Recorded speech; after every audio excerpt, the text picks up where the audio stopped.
Few things are harder than the mission of raising your kids.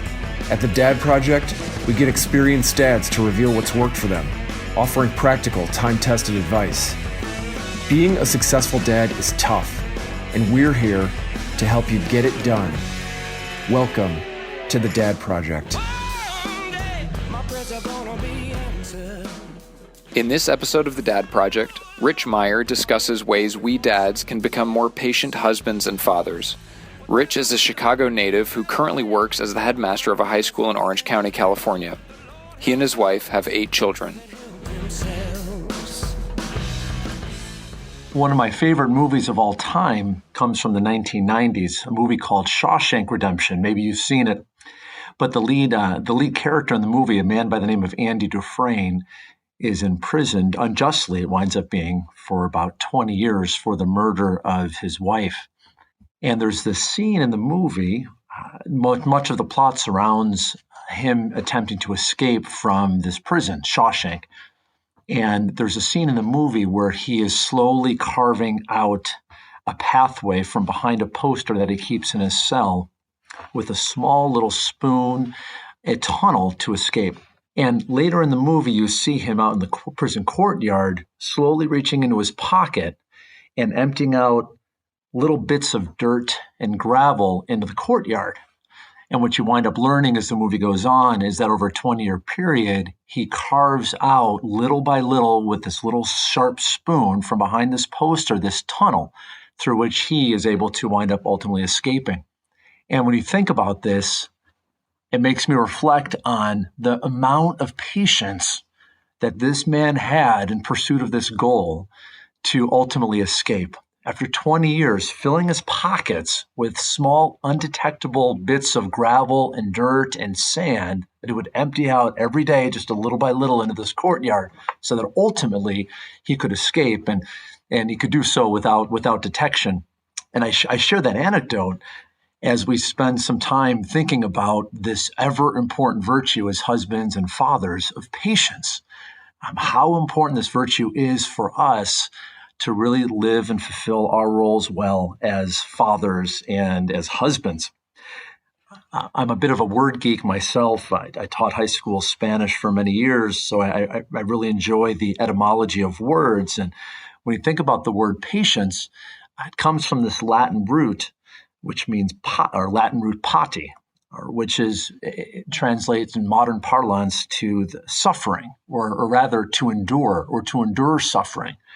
And when we think about patience, for us, that's what patience ultimately comes from, the ability to endure something awaiting, something to endure patiently, things that we may or may not be enjoying, or something that we want to enjoy, but we have to endure a certain period of time before we can ultimately get there. The other day, I was chuckling as we have a 5-year-old son, and my 5-year-old son, who I would admit could be described a bit as a mama's boy, kept coming up to my wife and saying, "Mom, Mom, Mom, Mom, Mom." And she kept saying, "Hang on, Will, hang on, Will, hang on, Will, Mom, Mom, Mom."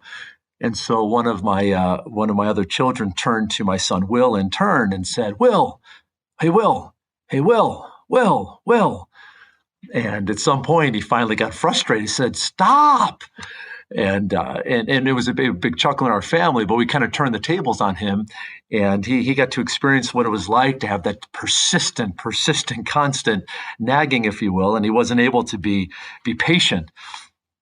But I can hear my mom's words and my dad's words, and maybe you can too, this notion of patience as a virtue ringing out in my ears from when I was a kid.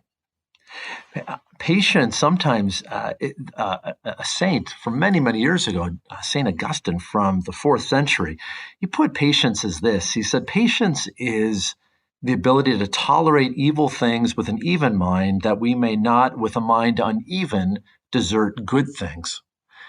Now, maybe we don't necessarily think of patience and connect that necessarily with evil, by any stretch of the imagination. But it does speak to the ability for us to be calm and even tempered and have that steadfastness of spirit, which if you're a parent or as a husband, particularly of little children, if you're a parent of little children, I think we can all appreciate how important this virtue of patience really is. But ultimately, why patience? Why is this such an important virtue for us to acquire? When we think about it, for us, patience gives us really the opportunity to suffer and suffer in silence, to cope with tiredness, other people's bad tempers, injustices, small and large, that may come our way, and to really do all of this without complaint, without frustration, without kind of losing our minds, if you will. It ultimately helps us in many ways too to channel resentment that we may be feeling, or anger. Oftentimes it's been said that patience, it helps us to resist giving away to sadness or anger, to bear up life's difficulties with a certain steadfastness. The other day I was traveling out of town, and I found myself, I live here in Southern California, and I was driving up on top of a mountain to spend some time with some guys over the weekend, some friends of mine. And we had to connect one freeway to another. And there's always this particular freeway connection where you have to line up for about a mile or two as you try to merge into what's called the 91. And it is always a tremendous act of patience, if you will, to have to sit there and wait while 3 lanes of traffic are speeding by you on the left, but you sit there in this lane on the far right waiting to merge. And as invariably happens, you'll have people, and you've been patiently waiting a half hour, crawling your way along this ramp to merge off onto the 91. But invariably it happens that there'll be people who truck along in the 3 right lane or the 3 left lanes, and at the last minute will zip into the lane where everyone else has been waiting for 30, 45 minutes to merge. And as we're sitting there waiting, this truck driver, someone cut right in front of a truck driver, and man, he laid on his horn full blast for, it was at least probably 2 full minutes to the car that pulled in front of him. And I thought I was going to be the victim, or rather be a witness to road rage that you often hear about. It was an example of a guy who was frustrated, who felt like he had just been wronged. And in some ways, I think we all probably felt that way as we watched this happen. But boy, he about lost his gourd laying on his horn for 2 full minutes, while the rest of us in the surrounding cars started to get a little bit nervous. But when we think about this virtue of patience, here in this podcast, we talk a lot about virtue. And oftentimes we'll refer back to what is known as the cardinal virtues. And patience is sometimes referred to as the little brother, or maybe the handmaiden of one of the cardinal virtues, and that's the virtue of fortitude. These cardinal virtues that are defined as fortitude, temperance, justice, and prudence, and they're referred to as cardinal virtues, again, coming from the Latin root cardio, which means hinge, this idea that all the other virtues that we strive to, as we go through our lives and strive to possess and acquire and grow in, all emanate from these 4 key virtues. So in many ways, patience is seen as in essence, the little brother, or maybe a subset of the virtue of fortitude. Back in the early 20th century, around 1911, if you've ever had a chance to visit New York City, New York City has a beautiful, beautiful public library that was commissioned. Beautiful architecture, artwork surrounding statues, surrounding the entirety of the library. And at the north entrance and at the south entrance, there are 2 pairs of majestic lions guarding both entrances. And it's a big tourist destination. People stop, and people put Yankees caps and Mets caps and scarves and all these kinds of things, and dress up the lions and do some fun things with them, take pictures. But back in 1931, about 20 years after the library had opened, Mayor Fiorello LaGuardia of LaGuardia Airport fame actually gave what are now have become the permanent nicknames, if you will, of these 2 lions. And one lion is called Fortitude, and the other lion is called Patience. It was interesting because he chose these nicknames because at that time, if you reflect what was going on in the country in the early 1930s, we were just beginning the Great Depression. And he had picked these two virtues because he felt, these two nicknames, because he felt these were the two most important qualities that New Yorkers were going to need to survive and make their way through the great economic depression that was overcoming the country. But for these lack of these virtues, it would be very, very difficult for us to endure the daily trials and tribulations that come our way, whether it's in the professional sphere or certainly in the personal sphere, home life, relationship with our wives, etc. So this idea that we acquire fortitude, the ability for us over a long period to consistently and persistently attain an end that just mere zeal we would wind up forsaking in the absence of immediate results. So the idea of fortitude is that you launch in and you're excited to pursue a noble goal, something really, really difficult. You know that there's a greater good that's going to come at the other end. But it's the secondary virtue then of patience that helps you to continue to persist your way along that path toward the attainment of that goal. So perhaps it's worth spending a moment then just thinking about, well, how do we do this? What does this look like in our homes? How do we help our kids grow in patience? How do we ourselves grow in patience? Again, it makes me think of another anecdote when I was growing up, and I think a starting point for all of us is the importance of delayed gratification. This is really great for us to be thinking about as fathers when we think about our children. I remember growing up. I grew up in the Midwest. I was a big Chicago Cubs fan, and when the Cubs would ever come to the West Coast to play, the games would always start late, right about my bedtime. The games would always start around 9 or 9:30, and I would be able to listen to maybe the first inning or two, or watch the first inning or two on TV before I'd ultimately have to go to bed. And so I would go to bed, and I would wake up in the morning, and the first thing I would do is rip open the sports page from the newspaper that my parents used to get, and always with a great sadness, I would open up the page, and there would only be a story through about the third or fourth inning. The newspaper had deadlines to fulfill, and by the time the deadlines rolled around, the game wasn't over. So I would ultimately go to school in the morning, not knowing if my Cubs won or not. So this was obviously pre-internet, and so I would have to wait till the next night at about 9 o'clock. I'd have to tune into the game again and try to get there before where they would do the recap from the previous night's highlights. And something unheard of today, to have to wait 24 hours to know the sports score of any game. But I reflect upon that because as I think about today, it probably helped me a little bit to grow a little bit in patience. So how do we, in an age of instant information, instant gratification, how do we help our kids ultimately grow in this important virtue? We can, I'm thinking about some things in modern day times where you jump on Amazon and not only can you put things in the cart, but you can also press buy it now and have things delivered sometimes that very same day to your doorstep. So maybe there are some ways that we, as husbands and as fathers, we think about, delaying gratification. Maybe we wait the full 2 days to have something delivered to us as we're talking to our children. A good way when we think about if our children are maybe a little bit older and have access to some money via maybe babysitting or an allowance, we really help them to understand that impulse buying or purchasing of things is not maybe there's a better way to go about doing that. Asking them to, if they have something that they want, to wait a couple of days or wait a week and come back and revisit it. And if they still see it as something that they want, then maybe we allow them to go ahead and make that purchase.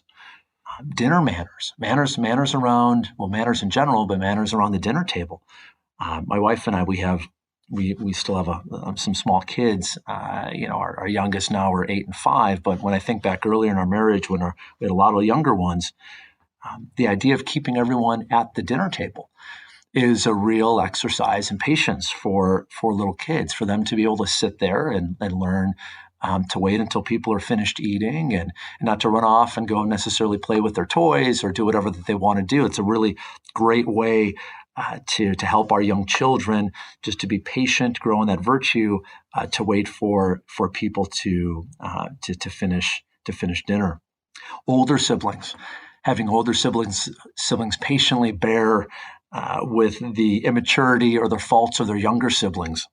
if your house is anything like mine, sometimes there are wails of so-and-so hit me or so-and-so did that. And when it's the 8-year-old who's lamenting the injustice done upon her by the 4-year-old brother, you have to say, hey, Lily in our case, Lily, it's okay. Let this one go. Be patient with him. He's younger than you. Reminding the older siblings that they've got a leg up, if you will, in life, a good way to remind them. Great activity.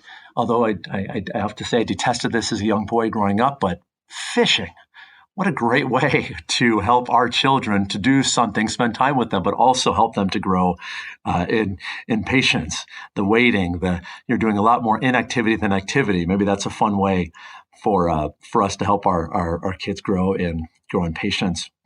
Also, too, when we think and we watch our children work through homework, if they get frustrated easily when something doesn't come easily, to sit next to them and help them work their way slowly through that challenge, that academic adversity, to help them get to solutions. And maybe ourselves, too, that also helps us, ourselves as dads, to grow in patience. Sometimes it can be a bit challenging. You want to do the work for them or jump through all the mental steps required to get to an answer, say with math problems. And it's helpful to be slow and steady and again, helping our young children particularly grow in patience. And then also maybe a quick note even on ourselves. When we come home, one of the most important things we can do to exercise and exhibit patience for our children is we come home and maybe we greet our wives to really give our wives our full attention. If there's a conversations to be had or things to be discussed, not to attempt to multitask and read the paper or answer emails or watch Sports Center all at the same time while our wives may be trying to have conversations with us. Even though we think we can multitask, that's not necessarily giving ourselves entirely to our wives, the most important people in front of us. And another way to exhibit patience, to say, okay, I'll do this later, or I can wait and I'll have a great conversation with my wife. And as much as I might want to read the paper or catch Sports Center, I'll put this off for later. Same goes for our children. To really, a great way to live this virtue of patience is to give them the gift of time, to really listen to our kids, to set down what we're doing and make their priorities our priorities. While maybe, again, especially if we have little kids, we can't always, every time they ask for something, drop everything that we're doing. But even if 1 out of every 3 or 4 times we did, and we put aside paying the bills or put aside cleaning the garage, and if our little boy or little girl asked us to go outside and play baseball or go for a walk or ride a bike, to say, okay, I'll set aside something that I'm going to do, and even if it takes a good old hour to do something, then it's well worth it. It's a good example for us as husbands and fathers. And so as we close these thoughts on this important virtue of patience, as husbands and as fathers, maybe it's good for us to think about the fact that patience for us really is nothing more than a daily form of love. It's a great way. There's countless opportunities every day for us to grow and exhibit this important virtue of patience. And every time we're challenged to do so, we frame this around the fact that it's a great way for us to demonstrate our love for our wives and our love for the children that we've been blessed with. Hey, thanks for listening to The Dad Project. If this talk was valuable to you, please go to our website at dadproject.net and make a voluntary one-time or recurring donation to help support our operations. Any amount helps. Catch you next time at The Dad Project.